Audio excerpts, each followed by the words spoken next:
Speaking of Real Madrid. Do you really want to speak about Real Madrid? I need to check my blood pressure. Huh? I need to check my blood pressure. Ancelotti, come here. Mr. Ancelotti. Come over here. You're competing for the league title. Not anymore. You're 3 points away and you have El Clasico. The league is still in your grasp. And you choose to start a game with Lucas fucking Vázquez. Wait. You said you were not going to in complain. 2025. You said you were not going to complain about Vázquez anymore. I mean, if you start with Lucas Vázquez, I saw the lineup, I was like, what kind of signal are you giving to the team? It's like, this is not a game I care about. That's the signal I read. Yeah. I don't care about this game. Yeah. Why am I starting Vázquez? Because this is a shitty game. It's easy. It's easy. We can win this. Easy. Of course, the players, when they look around, what do they see? Vázquez, oh, this is a bottom league team. We should win this game. Easy. Even if we don't score, we win. Yeah, and Valencia, they haven't wanted you place in what, 17 years? Bro, Valencia is like 15, 16 in the league. Oh, Lord. That's the first thing. Second, and we're still in the lineup, by the way. We haven't even started the game. Started the game. Yeah. Why are you not starting Asensio? Every single game that Asensio doesn't start since he started playing for us, came into the team, yeah? we're losing. Every single game that he didn't play, we lose. He is a young player. He can play as much as you can. Yeah. He can play and he's performing well. Yeah. When you're competing for the league title, play fucking Asensio. How difficult is this to do it? You sacrificed the game. I saw the lineup. I was like, you gave away the league. Yeah. This is on you. Okay, now let's back because I was gonna say I was gonna start with Ancelotti, I love you and I respect you. But then fuck that. It's time to go. It's time to go. Third of all, decide who takes the fucking penalties, man. It's time to decide who takes the fucking penalty. Yeah, you have a player who scored 3 penalties in the World Cup final. How is he not the one taking the penalties? And I don't even know what I was gonna say. And you have exactly, you have a good player, and you have one guy that can score for his life. Okay, you let Vinicius take the penalties against Atleti, one of the most hostile environments, the team that he is the most emotional against. Yep. You let him take a penalty in the Champions League round of 16, when everything is standing on the line, and they're kind of playing us like they're kind of out-competing us in the game. They're doing and we get a chance to score a penalty, and you let Vinicius take it, and he misses. You almost sacrificed the Champions League because of a penalty. And then again, we're competing for the league. You're playing Valencia. We get a goal. We get a penalty. We can lead 1-0. What do? You give it to Vinicius. He misses again in a team that he hates, that he is almost emotional against. Yeah. You almost sacrificed the Champions League already, and you have sacrificed the league now. Yeah, because of it. It's time to switch up penalty takers. You need. And Vinicius can't. What was his response after the game? He was like, I wanted to give Vinicius confidence. Brother, penalties are not to gain confidence from. We get the penalty to score the penalty so we can get the fucking 3 points so we can compete for the league. What the fuck? Is this kindergarten? What the fuck? And I thought I was the bad one from this game. Bro, Mbappe should be the penalty kick taker. I don't care if he missed against Liverpool. He was going through a rough patch at the beginning of his career in Real Madrid. He is the penalty. Adapted. He adapted, and he just scored last week a penalty. He chipped it. Yeah. Stop the bullshit. If Mbappe is there, he takes the penalty. If he's not, Bellingham takes the penalty. If he's not, Vinicius takes the penalty. Point blank. Not even Vázquez before Vinicius. Vázquez before Vinicius. No, Vinicius has scored some. Let's not get carried away. Fourth of all, when you rely on individual brilliance, when you rely on luck, at some point your luck runs out. And it has barely ran out because Barcelona Played 1-1 against Betis, so we still have You're like lucky. You're 5% chance of winning the league. But if you don't have a system, you can't win the league consecutively. You've never won the league consecutively with that great AC Milan team, one of the greatest setup teams of all time, and this is one of the greatest teams of all time. Player-wise, I think he won 1 league title in 9 years, or 8, maybe 2, 1 or 2 in 8 years. Yeah. This is what lack of system gets you. Yeah. You've never won a consecutive title except the German Super Cup. There is a problem here, mister. And it's you. Okay? You are going at the end of the season. I love you. And I respect you for what you've done for this team. You are a legend. But it's time to go. So before you go, please, do me a favor. Win us a title. Either the league, or the Champions League, or the Copa del Rey. It's your last months. So just go all out. Go out with a bang. Go out with a bang. Fifth of all, damn, we need Ceballos back. The only game we played well this season has been with him. But and I'm also going to complain about injuries. No, you can't. You say of course I'm going to complain about injuries. No, injuries is not bad. It is. It's a bad excuse. But it's less of an excuse than referees. We get a great centre-back pairing with Rudiger and Militao. And then Militao gets injured. Praise the Lord. Cruz retires, and we finally looking for a midfielder throughout the season. We find Ceballos. Ceballos gets injured in the most important moment of the season. Yeah. He's back to training. Okay. We need him back as soon as possible. Against you, I want him to play at halftime. Or come in. But so he's ready to actually get minutes. He hasn't played anything yet. Okay. So he's kind of one step behind Saka in the recovery. But I want him to play the second leg against you as well. Some minutes. How long has he been out for? 1 month and a half. No, it's not that long. 1 month and a half. 4 months. Okay, so 6 weeks. Something like that. 1 month and a half, I would say. But it's not that long. I hope he finds his feet quickly, because without him, there is no way we are winning any title this season. It's crazy. Especially. By the way, you can see the fatigue on the players. When Valverde is fatigued, then everyone must be fatigued. Valverde, but he's injured. He's injured and he's playing, and you can see he's done. Yeah. Bellingham is fatigued. Mbappe is fatigued. There is not a single player. But don't worry, you have Club World Cup in the summer, which you will get a lot of money from. Shoo. And then look at our contenders, Barcelona. Yeah. Hansi Flick is a sadistic piece of shit. He is such an evil man. Why? You know who he reminds me of? Who? Ramsey from Game of Thrones. Oh. You know what he's doing? What does he do? He saw Real Madrid drop points. Yeah. What does he do? It's like he's like, okay, you know what? I'm gonna get a 1-1 against Betis just to lure them in, to make them think, give them hope. He's throwing us some bread, okay, some crumbs, similar to what Ramsey did to Theon in Game of Thrones. Yeah. Theon was jailed. Yeah. And then he let him out of jail just to give him some hope. Maybe I can escape. And then he brought him back and started torturing him. This is what Hansi Flick is doing to us. He's giving us a slight of hope in order for us to reach the just El Clasico with some hope. And then in El Clasico, he will chop up your dick.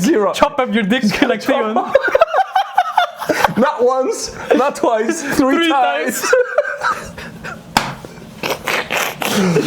Bro, he's so sadistic.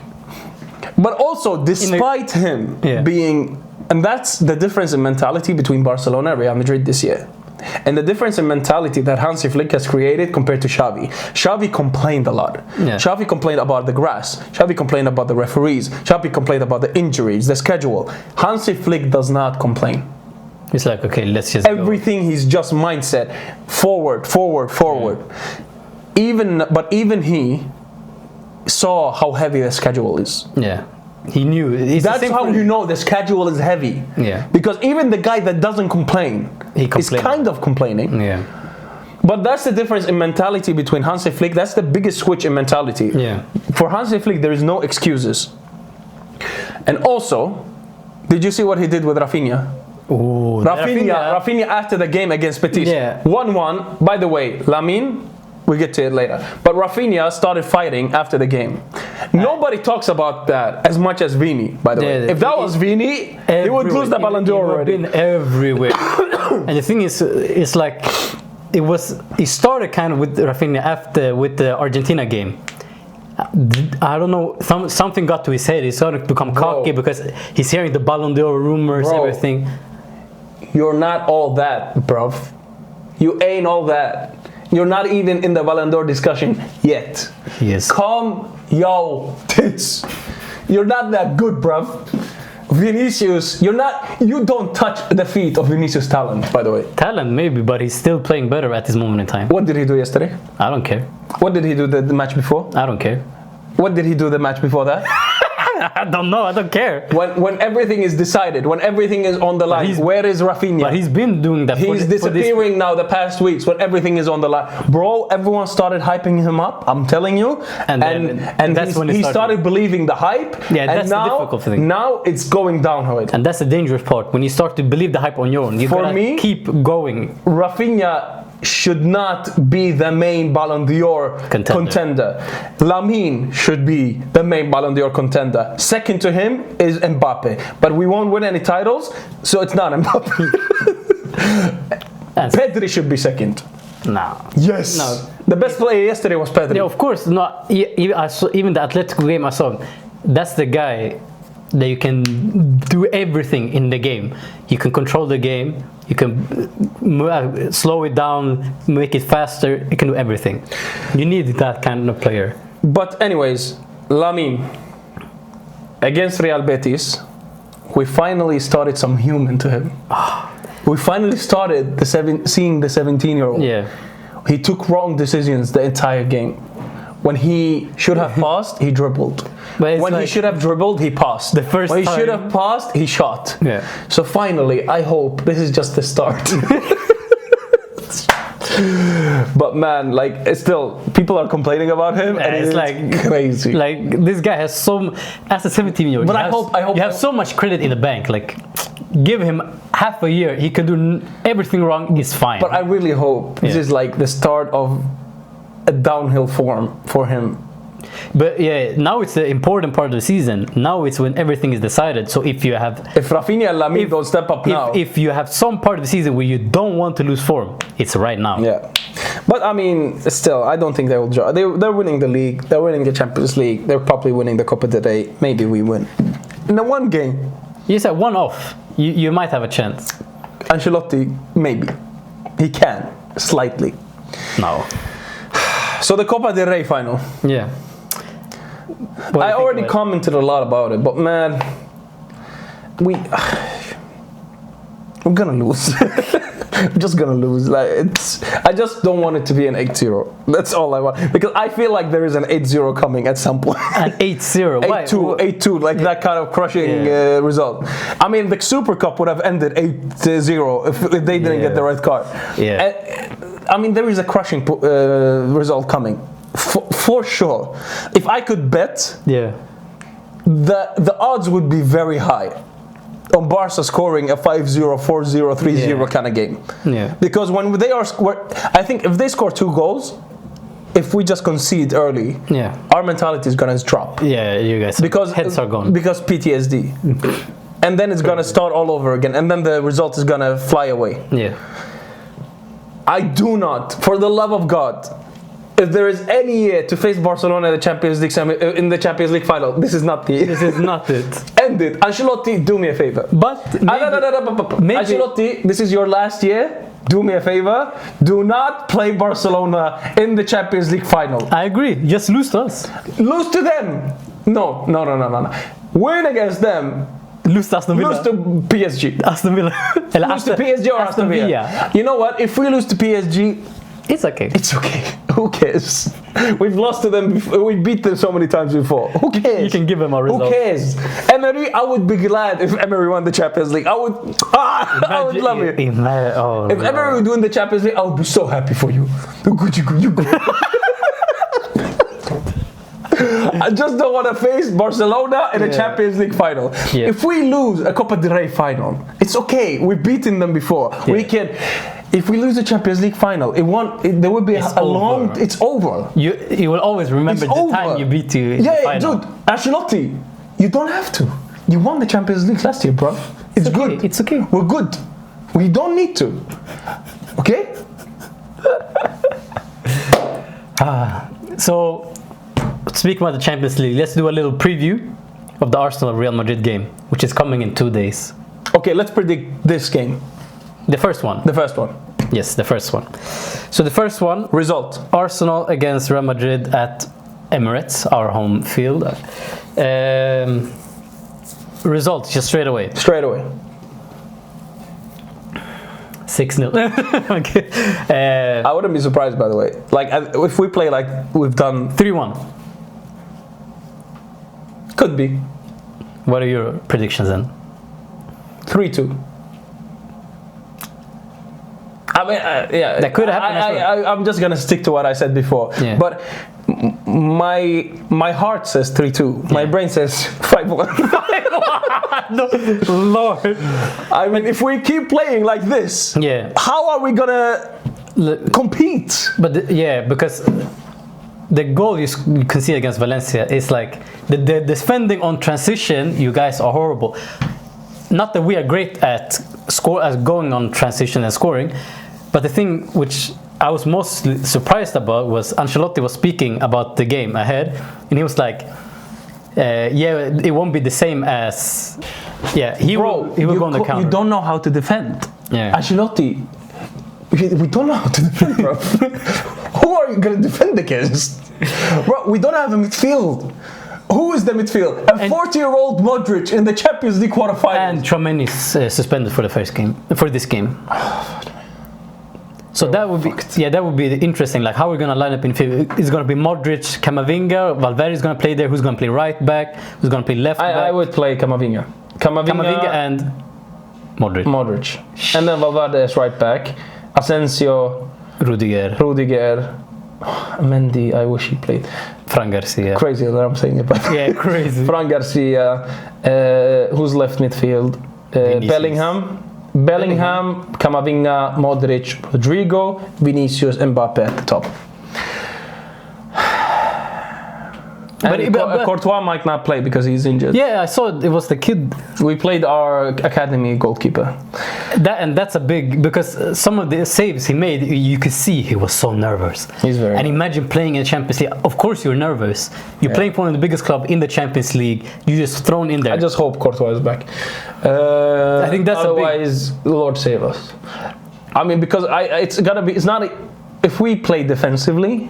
It's not the midfield that's gonna defend. It's not the defense that's gonna defend. It's Courtois that's gonna save us. And if you don't have Courtois, if we don't have Courtois, we don't have a defense.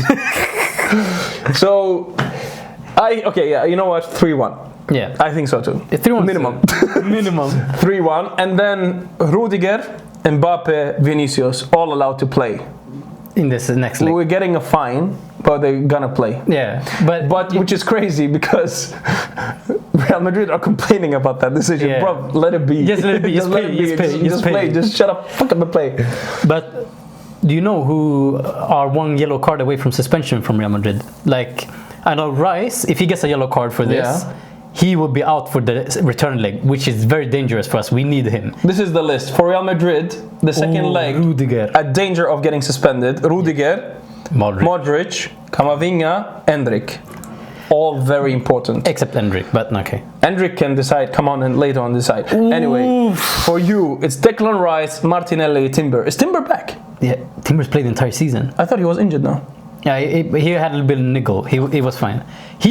I think he can play centre back then. Yeah, he can play centre back. And then White on the right. No, he's imported on as a right back for Vinicius because him 1v1 he's very, very good 1v1. Like we came up against the PSG, Barcola, nothing. He had him pocketed entire. So he would be important on the wing. But why don't you play Ben White on the wing and then Timber next to him? It would be Kivior. Now that Gabriel Magalhaes is injured, which is so sad for me. I like the preview we were spoken about Real Madrid. I was like, yeah, we always have a chance because of who? Saliba, Rice, and Gabriel, and now one of them is out. Which is and Calafiori is out. Calafiori is out. So it's Martin Lewis, Kelly, Kivior, Saliba, Timber. And Timber. That's the defense. It can work. You know why? Because we are heavily tilted. Like our attack is heavily tilted on the left side. Yeah. So if you have your best defenders on the right, on your right side, it's good. It's good enough. So only Rodrigo can do some damage. Only, but he's very good. Yeah, I mean, he on his own can.